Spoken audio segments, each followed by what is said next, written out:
un análisis para conocer un poquito más acerca de esta importante opinión, de este llamado, pues, esta espionaje por parte del gobierno mexicano. Tenemos en la línea a Eduardo Juchim, el periodista y escritor mexicano, a quien me da muchísimo gusto saludarle. Muchísimas gracias por aceptar esta llamada, Eduardo. Muy buen día.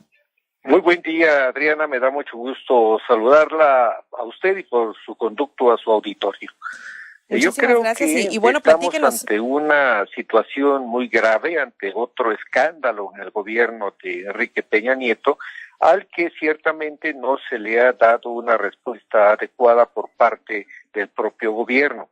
Es un asunto, Adriana, que creo que conviene tener presente, que es realmente grave, aunque a ciertos estratos de la sociedad parece tenerla sin cuidado. Pero lo cierto es que esta actuación evidentemente es del gobierno. Recordemos que este tipo de herramientas, de equipos para interferir teléfonos y no solo teléfonos y no solo llamadas telefónicas, sino todo lo que pasa por esas vías. Este malware es solamente vendido, y lo ha dicho expresamente la empresa fabricante y distribuidora, solamente es vendido a gobiernos.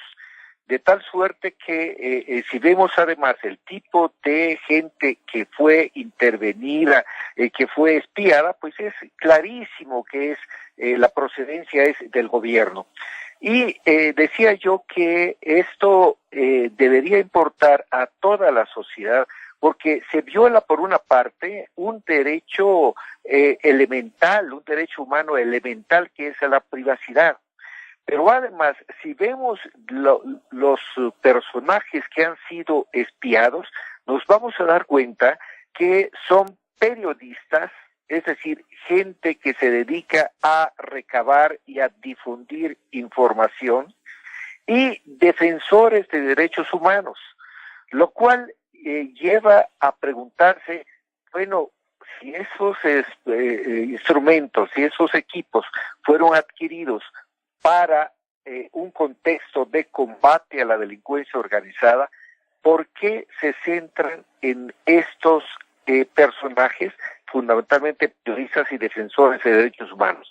Pues lo primero que viene como conclusión es que aquellos están considerados como enemigos del gobierno, como lo son los delincuentes, y son tratados esos personajes como delincuentes, lo cual también tiene un elemento de intimidación para evitar la actividad de ambos tipos de personajes, periodistas y defensores de derechos humanos, cuya labor está destinada a servir a la sociedad, incluso a aquella persona que por su actividad, que por su ámbito de actividad pudiera considerarse al margen, no, también está siendo afectada en una suerte de carambola, porque al afectar a los periodistas también afectan su derecho a saber, su derecho a informar, porque se trata también, tiene un ingrediente, este tipo de espionaje, de intimidación, de obstaculización de obtener información o de defender a quienes son víctimas de las violaciones a derechos humanos. En fin, es un asunto que debiera importar a toda la sociedad. Exactamente como lo menciona Eduardo, porque hay algo muy importante. Dentro de lo que mencionaban, por así decir, el gremio periodístico que alzó la mano y dijo: he sido parte de estos actos de espionaje por parte del gobierno mexicano. Salía Carlos Loret de Mola diciendo que él se dio cuenta atrás tiempo de este tipo de espionaje y dijo, bueno, pues como está ahorita la situación de México, ¿para qué yo me metería en problemas? Pero menciona, después de pensarlo y recapacitar y pensar, necesito alzar la voz, porque eso es una clara violación a los derechos de la privacidad, como cualquier ciudadano mexicano lo tiene, y así como usted mismo lo ha dicho. Y inclusive como lo menciona, es a la labor periodística también, por obviamente las investigaciones, la información que un mismo periodista recauda, los derechos humanos. ¿Por qué específicamente con ellos? Y bueno, ¿qué es lo que se puede hacer? Porque las opiniones del gobierno mexicano y salir y dar su versión de los hechos y decir que el gobierno mexicano y el gobierno de la República respeta totalmente la privacidad y la protección de los datos personales de cada individuo de nuestro país. Esa fue la justificación, diciendo también y amparándose con que no hay pruebas de estos actos y estas denuncias que las prácticamente víctimas de este espionaje lo están haciendo. Es claro que de parte del gobierno hay un intento de minimizar el asunto y también hay un cierto ingrediente en su respuesta de subestimación, por no decir que de desprecio, a una información tan grave que procede de un medio tan importante como el New York Times. Uh-huh. Recordemos que su respuesta la da en una hoja sin membrete, dirigido al editor, ni siquiera dice de cuál editor, pero además, Adriana, no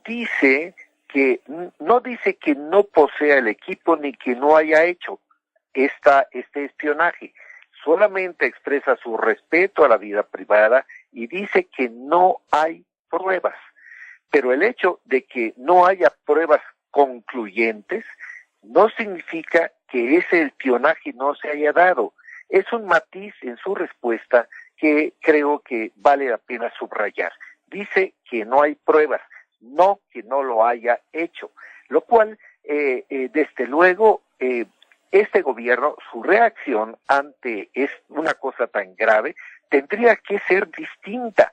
Tendría que haber ordenado una investigación a la Procuraduría General de la República para que se descubriera, se determinara qué es lo que pasó ahí, quién hizo este espionaje, por orden de quién, cuánto costaron esos equipos, que ya sabemos exactamente cuánto es, en fin, todo lo que concierne a esta gravísima violación de derechos humanos, que además incluyó en su momento, hace unos 2 años, incluyó al propio hijo adolescente de una periodista. Bueno, ya esto parece ser el colmo de la torpeza de este gobierno. Y también el hecho de que hay que descubrir bien una beta de intimidación, porque le están diciendo que sé quién es, sé qué hace, sé dónde está, sé sus actividades y en consecuencia puedo actuar en su contra. Esta es una inferencia también que deriva de toda esta suerte de cosas escandalosas. Y sobre eso el gobierno tendría que haber ordenado ya una investigación y dar una respuesta más clara por supuesto, pegada a la verdad, a los periodistas, a las víctimas, a la sociedad y desde luego al medio que el reportaje, y no solamente una respuesta tan torpe, diría yo, como esa de que en una hoja cualquiera se ponen 2, 3 ideas y se difunde. Lamentable, una vez más, la actuación del gobierno federal en este caso. Así es. ¿Y cuáles serán las acciones que próximamente realicen estas personas y estos personajes que están declarando el espionaje del gobierno? Porque sabemos hace un par de días que se presentó se presentó, creo, el día de ayer ante la Comisión Permanente un punto de acuerdo para pedir comparecencia de algunos. El PRI la evitó, el PRI la frustró. Exactamente, y ahora sale el día de ayer por la tarde que el PAN también, por parte del presidente del PAN, Ricardo Anaya, que acusó que también hubo un intento de espionaje para él y para miembros de su comité ejecutivo del partido, incluyendo al diputado Marco Cortés, al vocero Fernando Doval, al secretario general Damián Cepeda, que recibieron también hace aproximadamente 2 años algunos mensajes que coincidían en los patrones de este malware llamado Pegasus. Se está incluyendo también ahora algunos representantes de partidos políticos. En efecto, así es. Ya hay una tercera vertiente que no es que no supiéramos, Adriana, o lo sospecháramos, ya sabíamos que de parte del gobierno, en vez de dedicar todos sus esfuerzos a combatir quienes extrae muchos de sus recursos para espiar a sus adversarios políticos, a los miembros de la oposición. Es hasta ahora cuando se muestra de manera clara que ellos también, no solamente periodistas y defensores de derechos humanos, sino también políticos, son objeto de este espionaje que no se justifica desde ningún punto de vista. Esto es algo que no hay que perder de la presencia de los hechos, porque es un acto ilegal y de parte de la sociedad, de todos nosotros, tenemos que no tolerar esa violación constante a la ley, que no solamente se da por parte de los delincuentes, sino del propio gobierno, de esas instancias del gobierno. Esto es algo que tenemos que rechazar. No es legal, no es tolerable en un Estado de Derecho. Tiene que ser repudiado por la sociedad esta conducta que es ilegal, violatoria de leyes, de derechos, de la Constitución, que procede del gobierno. Hay que denunciarlo y hay que reprobarlo con mucho énfasis.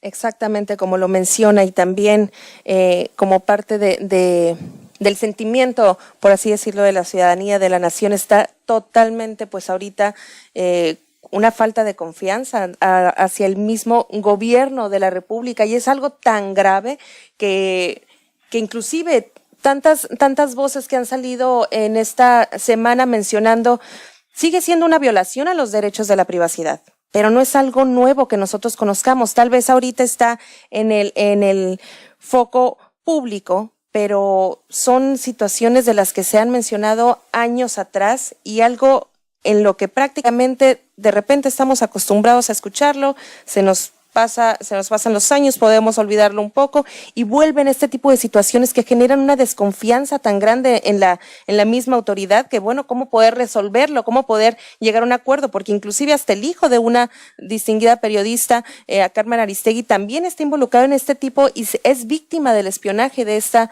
derecho a la privacidad. En efecto, Adriana. Y bueno, dentro de este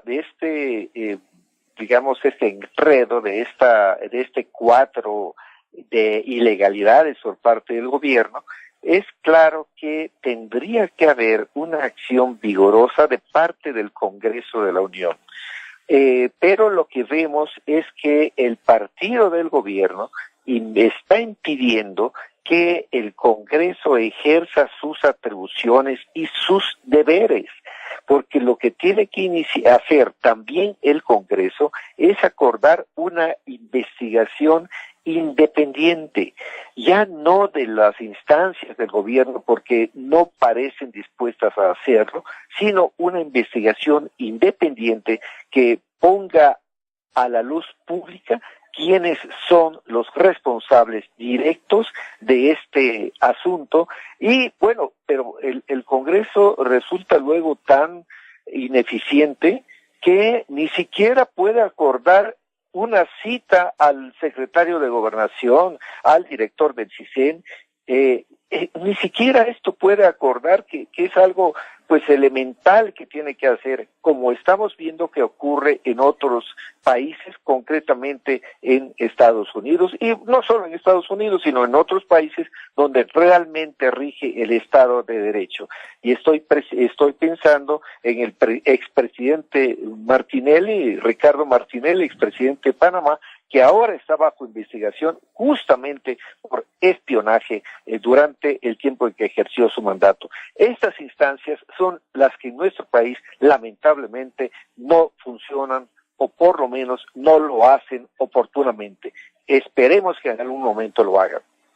Exactamente, y algo muy importante que nos mencionó, ¿cuánto cuesta financiar este malware llamado Pegasus, que sabemos que pues era únicamente, se tenía conocimiento para poder no sé, tener atentos a algún ataque de terrorismo, ahora utilizado para el espionaje a simples civiles y a personas que están dentro de los medios de comunicación, también algunos líderes de diferentes partidos, voceros y personas de derechos humanos.